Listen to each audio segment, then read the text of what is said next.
Por exemplo, Adão e Eva, eles devem ter vivido numa bolha. O fato é o seguinte, eles geraram 2 filhos, Caim e Abel. Caim matou Abel. Aí Caim foi expulso do paraíso. Saiu para uma cidade chamada Nod, que era uma cidade já, uma civilização super estruturada, e casou com uma mulher e teve muitos filhos. E a Bíblia não está nem aí para te explicar como é que isso aconteceu. Como é que a cidade já estava lá? Já estava lá. Se Adão e Eva tinham acabado de aparecer, ou se tinham aparecido, de onde já estava lá? Como, por exemplo, no capítulo 6, outra vez, antes dos Benai Elohim descerem e possuírem as filhas dos homens e gerarem os Nefilim, que em hebraico significam os filhos dos que caíram e que se tornaram gigantes, eram gigantes, seres desproporcionais, que estão sendo achados há muitos anos e a arqueologia encobre. A arqueologia não deixa que isso venha a público, porque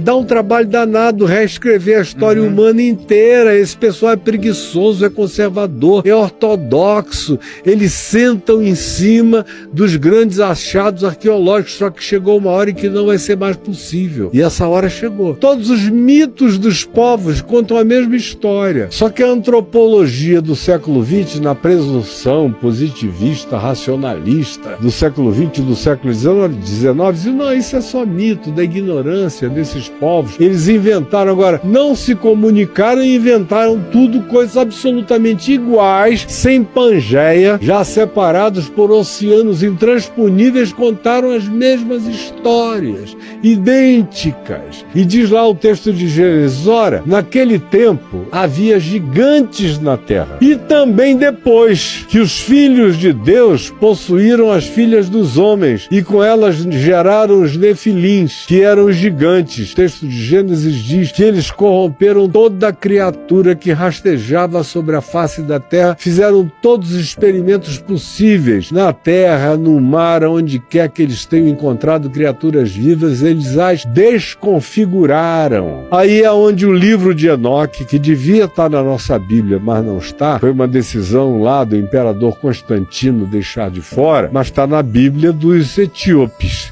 Se você pegar a Bíblia dos etíopes, o livro de Enoque consta lá. Você vai ver a mesma história com detalhes. Que detalhes são esses? Que eles trouxeram essas tecnologias que eram entendidas pelos povos antigos como magias e que eles evocaram para si o lugar de adoração de deuses. Foram adorados como deuses por gerações e gerações e gerações. Corromperam a natureza humana, a natureza da criação, a natureza de todos os animais, de modo que quase tudo que a gente vê como mito, metade homem, metade peixe, metade isso, metade aquilo, não foi mito, foram coisas que aconteceram com experimentos genéticos. Você vê, por exemplo, Flávio Joséfos, que é o grande escritor judeu, que ganhou esse nome depois para criar uma adaptação romana para sobreviver entre os romanos e que reescreveu toda a história judaica do Gênesis para frente, até depois da queda de Jerusalém e mais um pouco. Ele diz aos gregos, ele diz, vocês gregos, todo o panteão de vocês foi verdade, não foram mitos. E ele diz, são os seres descritos em Gênesis, do capítulo 6, da fusão dos Benai Elohim com as filhas dos homens.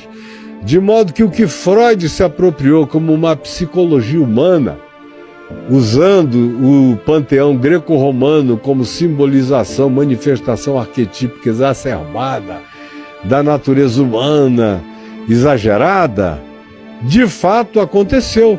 Se você quiser entender a psicologia desses seres pré-diluvianos, que decorreram dessa miscigenação de entes celestiais com as filhas dos homens e com a corrupção do gênero humano, em razão da qual veio o dilúvio, que foi o resetting. O dilúvio está explicitamente dito que não tinha mais saída. Se a humanidade, ou o que tinha restado da humanidade, continuasse daquele jeito, tinha acabado tudo há muito tempo atrás.